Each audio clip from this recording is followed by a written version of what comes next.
Ancien député de la Chambre des communes, directeur artistique et ingénieur de son. Avec Pierre Nantel, entendez l'actualité.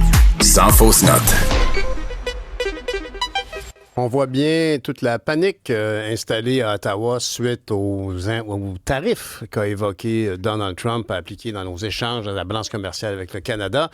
Il y a des pays qui réagissent avec un peu moins de nervosité, beaucoup plus d'assurance. On en discute avec Fabien Major, notre chroniqueur financier. Bonjour Fabien. Bonjour Pierre. Donc, la Chine n'entend pas se laisser mener par le bout du nez par Donald Trump, si je comprends bien?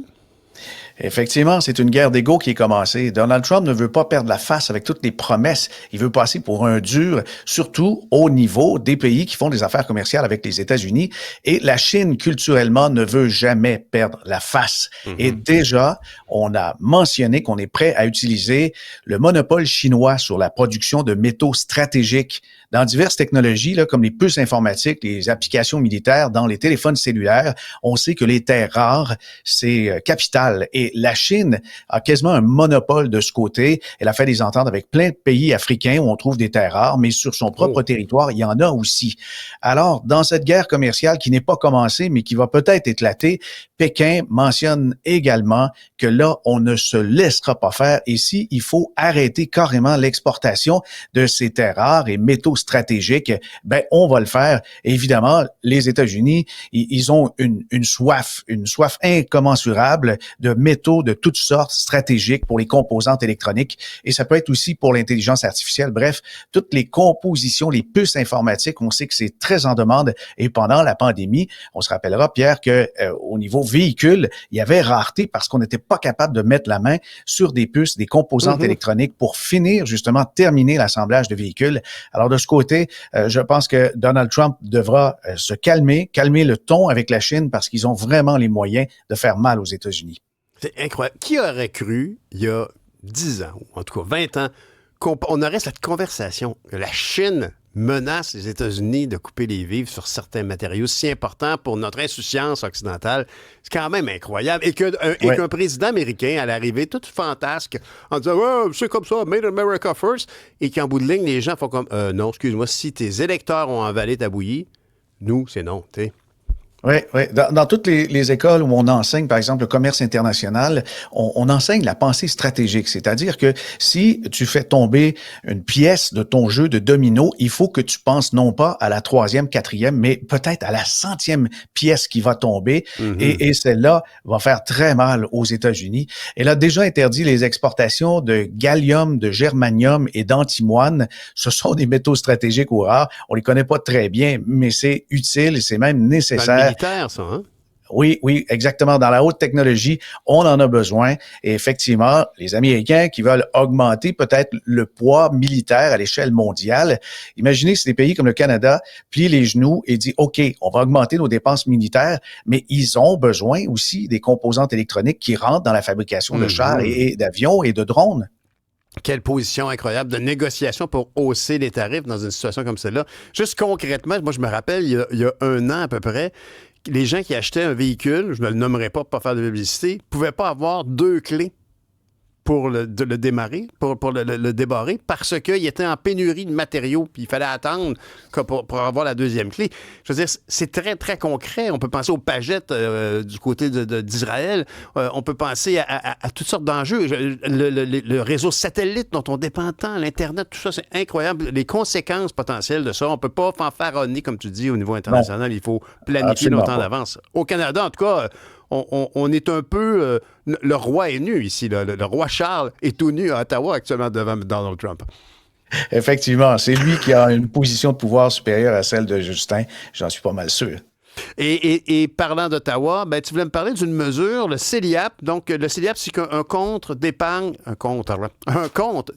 libre d'impôt pour l'accès à la propriété. C'était ça? Oui, pour l'achat de la première propriété. Et c'est une mesure phare, sans doute, de Justin Trudeau, parce qu'il voulait augmenter l'accès à la propriété. Remarquez que, oui, l'argent est important dans l'accès à la propriété, mais c'est beaucoup plus la disponibilité et carrément les infrastructures. Est-ce qu'il y en a des maisons? Est-ce qu'il y en a des maisons neuves? Est-ce qu'il y a des condos disponibles? Ben, lui, s'est attaqué à, justement, l'aspect monétaire, mais c'est déjà détourné des confrères planificateurs planificatrices ont trouvé d'autres utilités et Comment on constate aujourd'hui que le CELIAP de Justin ne sert pas sa mission qui était aider les jeunes familles, mais ça aide les plus riches à s'en mettre un peu plus de côté.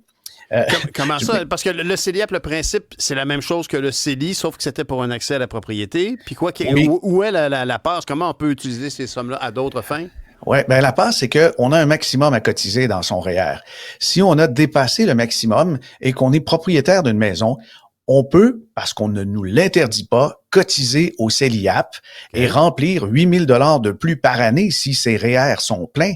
Et puis, le gouvernement a dit, ceux qui n'achètent pas une maison, ben dans 15 ans, ils vont pouvoir diriger les sommes du CELIAP dans leur REER.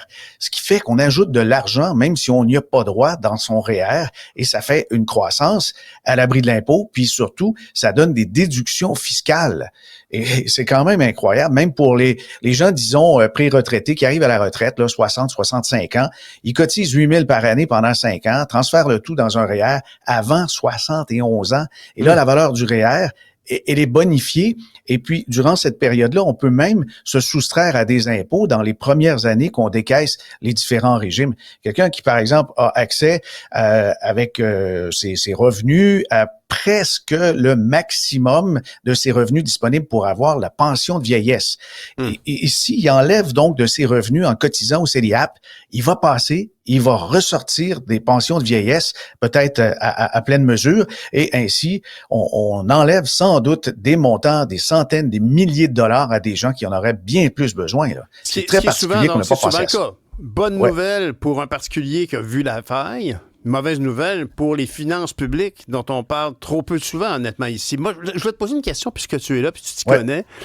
Est-ce que, au niveau de la fiscalité en général, il n'y a pas beaucoup de partis qui ont envie de parler de ça, sauf les partis très, très à gauche, mais est-ce que les entreprises, la répartition des impôts collectés, est-ce que ça ne pourrait pas faire l'objet d'une commission non partisane, comme on a fait pour l'aide médicale à mourir? Est-ce qu'on ne pourrait pas s'asseoir et dire, est-ce qu'on va chercher tout ce qu'il nous faut au niveau de nos revenus à l'État dans les activités économiques d'aujourd'hui? Je pense évidemment à des entreprises, c'est toutes les quincailleries qui ferment parce qu'on peut acheter nos poignées de porte chez Amazon, mais les quincailleries devaient payer leurs impôts. Est-ce qu'Amazon paye ses impôts? Y a-t-il pas matière à avoir un grand débat de société non partisan sur un sujet comme ça? Absolument, parce qu'au Canada, au Québec aussi, la richesse, on focus tout le temps sur le revenu, alors que sur la valeur nette, sur l'actif, c'est là qu'il y a des points d'impôt à aller chercher chez les plus riches des plus riches. Évidemment, je parle pas des gens qui ont peut-être 1 million, 2 millions avec une maison puis quelques REER. Là, il y a beaucoup de millionnaires qui sont quand même dans une tranche de revenus qui sont raisonnables.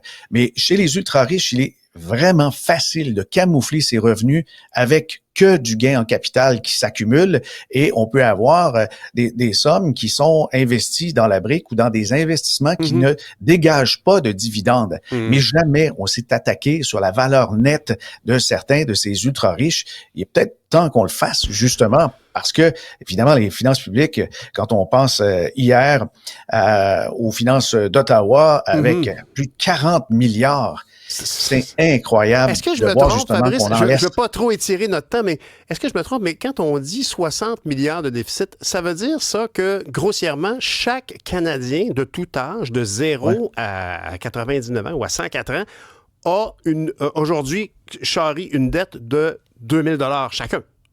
Parce qu'on est 30 millions. C'est ça? C'est le calcul? Oui. Bien sûr. Incroyable. Et même les bébés, les personnes âgées, tout le monde. Ah là là. Fabrice, il faut qu'on se reparle parce que c'est tellement important. C'est l'argent de tout le monde. On travaille pour financer nos activités. Il faut aller chercher l'impôt qui nous va avec ça. Merci beaucoup, Fabrice. Salut. Merci. Au revoir.